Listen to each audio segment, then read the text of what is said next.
Assalamualaikum warahmatullahi wabarakatuh. Alhamdulillahirabbil alamin.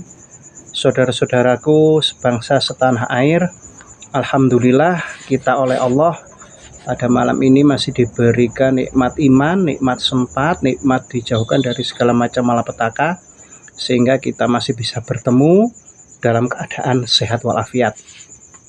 Saudara-saudaraku, pada tahun 2006 ini kita menyaksikan di media sosial, dikagetkan dengan berita adanya salah satu oknum dari tokoh dakwah di tanah air, yang mana yang bersangkutan atau pelaku merupakan salah satu juri dari program Hafidz Quran di salah satu stasiun televisi.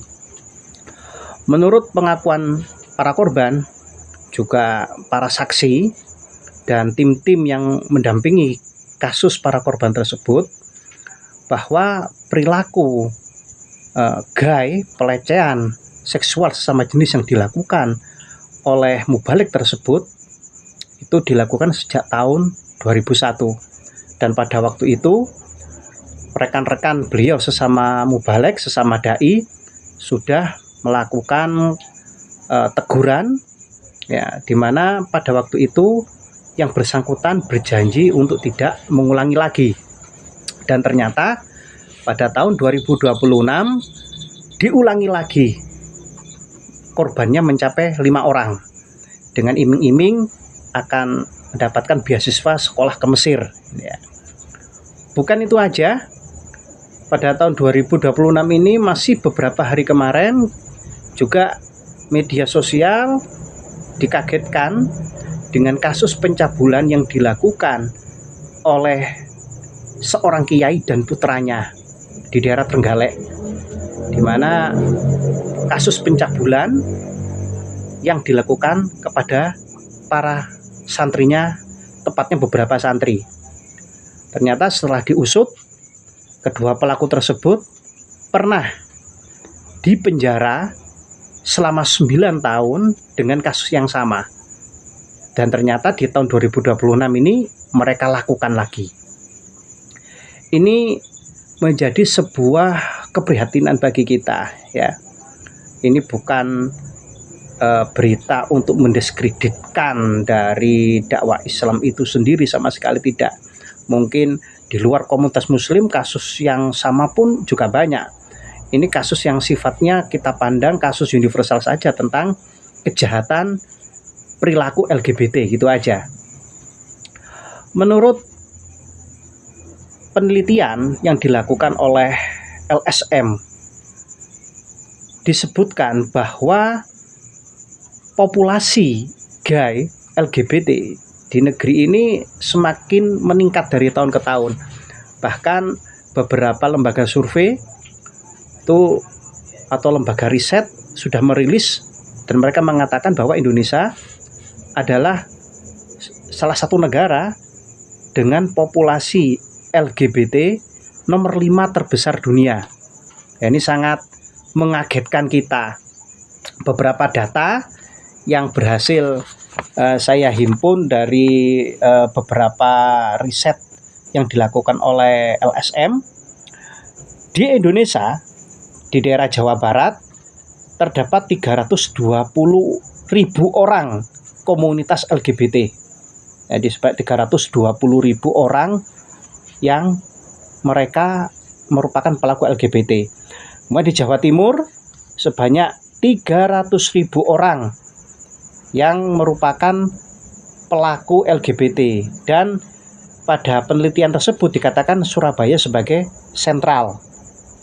Di Jawa Tengah sebanyak 218.000 orang pelaku LGBT, dan disebutkan di situ terkonsentrasi di Semarang.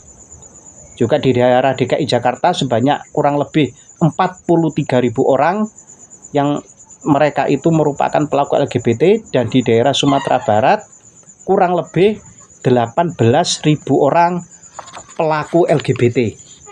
Nah, ini kalau kita kaitkan dari data di AI, di mana pada data AI tersebut dikatakan dari data estimasi akademik, penelitian perorangan yang dilakukan, didapatkan data pada tahun 2026 itu dirilis bahwa jumlah dari pelaku LGBT di Indonesia itu sudah mencapai 23 orang.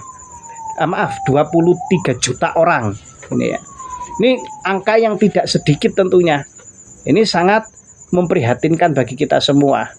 Patut kita pertanyakan sekarang, mengapa jumlah populasi gay, khususnya LGBT pada umumnya di Indonesia itu kok semakin naik dari tahun ke tahun. Menurut saya, ini pandangan pribadi ya, secara mungkin subjektif bagi Anda. Tapi bagi saya bisa simpulkan ya, penyebab naiknya jumlah LGBT di Indonesia itu yang pertama karena tidak adanya sanksi hukum yang tegas dan perundang-undangan yang tegas dan jelas menyangkut perilaku LGBT dan pelaku LGBT. Kita tengok dari tahun ke tahun kasus LGBT asal tidak berbau kriminal dan pembunuhan itu sangat ringan. Ya, sangat ringan. Kalau kita lihat beberapa berita di tahun 2025, komunitas LGBT di beberapa daerah melakukan kopdar, kopi darat, ya. Kemudian mereka melakukan aktivitas, ya. Nggak tahu aktivitasnya itu sampai melakukan hubungan yang amoral atau mungkin hanya sekedar kumpul-kumpul, ya. Kemudian ada yang melapor, digerebek, digelandang ke kepolisian, dimintai keterangan, kemudian mereka direhabilitasi di klinik-klinik rehabilitasi mental di bawah Kementerian Sosial. Setelah itu mereka bebas lagi ke masyarakat, dan itu tidak menjamin mereka bertobat, berhenti atau sadar dari penyakit moral gay atau LGBT. Kita bandingkan dengan negara-negara lain yang memiliki aturan perundang-undangan yang jelas, ya, seperti di daerah di negara Brunei Darussalam, Somalia, Nigeria, ya. Di beberapa negara yang lain itu ada yang sampai mengancam dengan hukuman mati bagi pelaku LGBT. Kemudian ada lagi yang dipenjara seumur hidup, ya. Baru dibebaskan jika kedua pasangan gay atau lesbian itu dari hubungan mereka lahir anak, itu baru mereka dibebaskan, gitu ya. Atau dengan kata lain itu suatu hal yang tidak mungkin, mereka akan menjadi sampah di dalam penjara seumur hidup. Nah, ada yang lagi juga negara yang beri sanksi pengusiran terhadap pelaku LGBT, tidak boleh hidup di negara tersebut. Ini merupakan aturan hukum perundang-undangan yang jelas. Ini ya. Kalau ini di negara kita tidak cukup dengan hanya sekedar rehabilitasi, lebih dari itu memang harus ada sanksi hukum. Sehingga ada kontrol, ya. Mereka untuk melakukan gaya hidup perilaku LGBT itu mereka akan pikir-pikir, gitu lah ya.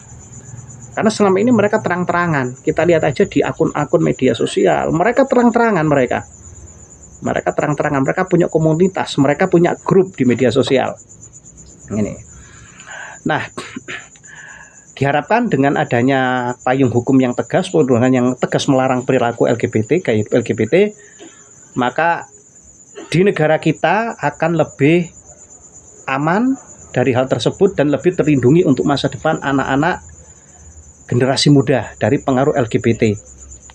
Nah, kemudian yang kedua, faktor penyebab mengapa LGBT sendiri populasinya semakin naik dari tahun ke tahun, menurut saya itu karena kontrol orang tua yang kurang. Beberapa podcast yang menghadirkan pakar psikologi dipaparkan bahwa salah satu di antara predator-predator gay itu mencari mangsa anak-anak muda. Anak-anak itu adalah lewat game online, kemudian melalui aplikasi media sosial FB, chatting messenger, chatting IG, chatting Twitter dan lain sebagainya, mengajak pertemuan dan lain sebagainya. Nah, kemudian yang ketiga, menurut saya kurangnya pendidikan etika pendidikan yang benar mengenai bahaya LGBT. Ini harus disampaikan ke anak-anak kita, sehingga anak-anak kita itu mampu menjaga diri mereka. Mana bagian tubuh yang boleh berkontak dengan orang lain, misalkan bersalaman dengan sesama jenis, tidak boleh dengan lain jenis.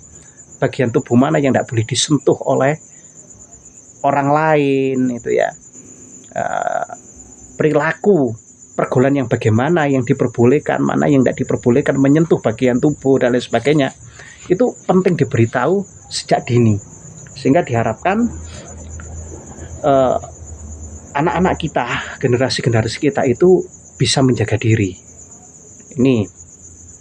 Nah, kemudian yang keempat, kurangnya benteng dalam keluarga, yakni benteng agama. Jadi agama itu penting sekali, terutama bagi kita pemeluk agama Islam. Penilaian nilai-nilai syariat itu perlu diterapkan dalam kehidupan sehari-hari. Itu juga merupakan benteng kuat dari pengaruh-pengaruh negatif.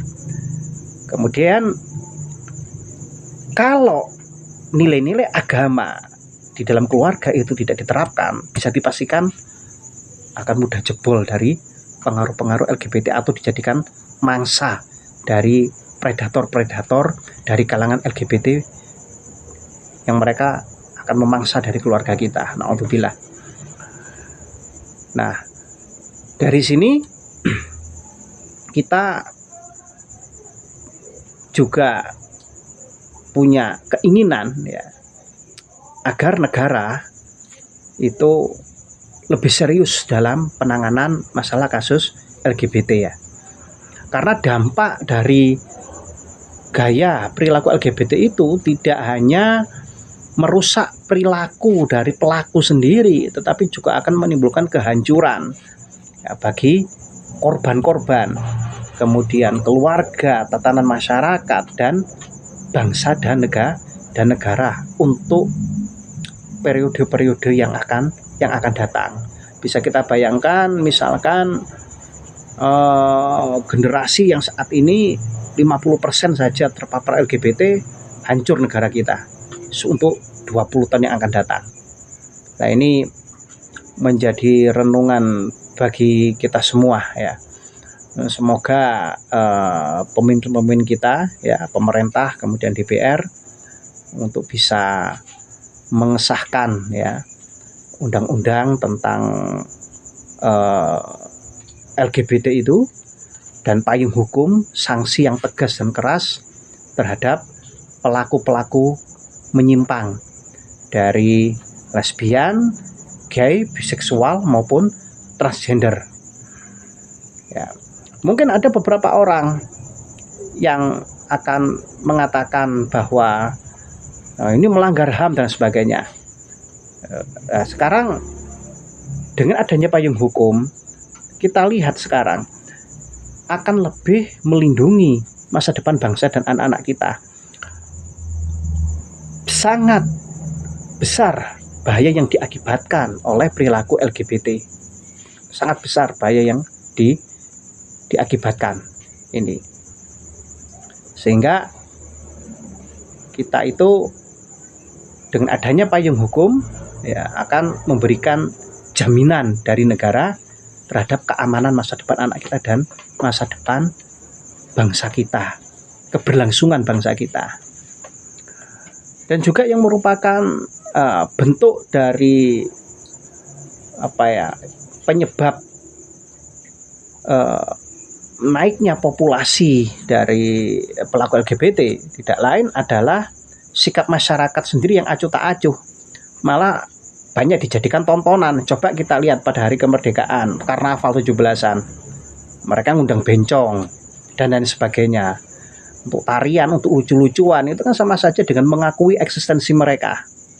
Gitu loh. Kita lihat di negara Rusia, beberapa komunitas masyarakat itu sangat keras terhadap pelaku gay, laki-laki yang menyerupai wanita dan seperti wanita. Bahkan ada yang digebukin di di depan umum, di depan publik gitu loh ya. Ya, agar apa? Agar mereka tidak seenaknya sendiri menunjukkan eksistensi menyimpang mereka. Karena bahayanya itu luar biasa gitu loh. Di beberapa negara lain juga sama. Nggak bisa mengatakan atas nama HAM mereka berbuat seenaknya sendiri dengan perilaku menyimpang mereka, merusak dari generasi-generasi muda kita, anak-anak kita, generasi-generasi bangsa kita yang akan datang. Nggak bisa atas nama HAM mereka seperti itu. Ya. Hak asasi manusia pun juga terbatasi ya oleh hak dan kewajiban dari warga negara yang lain. Gitu loh. Hal-hal yang menyimpang kalau dibiasakan maka akan menjadi sebuah hal yang dimaklumi. Gitu ya. Perbuatan yang salah jika dibiasakan, tidak ada sanksi, tidak ada teguran, itu akan menjadi sebuah hal yang dimaklumi dan menjadi sebuah perilaku yang dianggap biasa di tengah kehidupan masyarakat, berbangsa, dan bernegara. Demikian yang bisa saya sampaikan, kurang lebihnya mohon maaf. Assalamualaikum warahmatullahi wabarakatuh.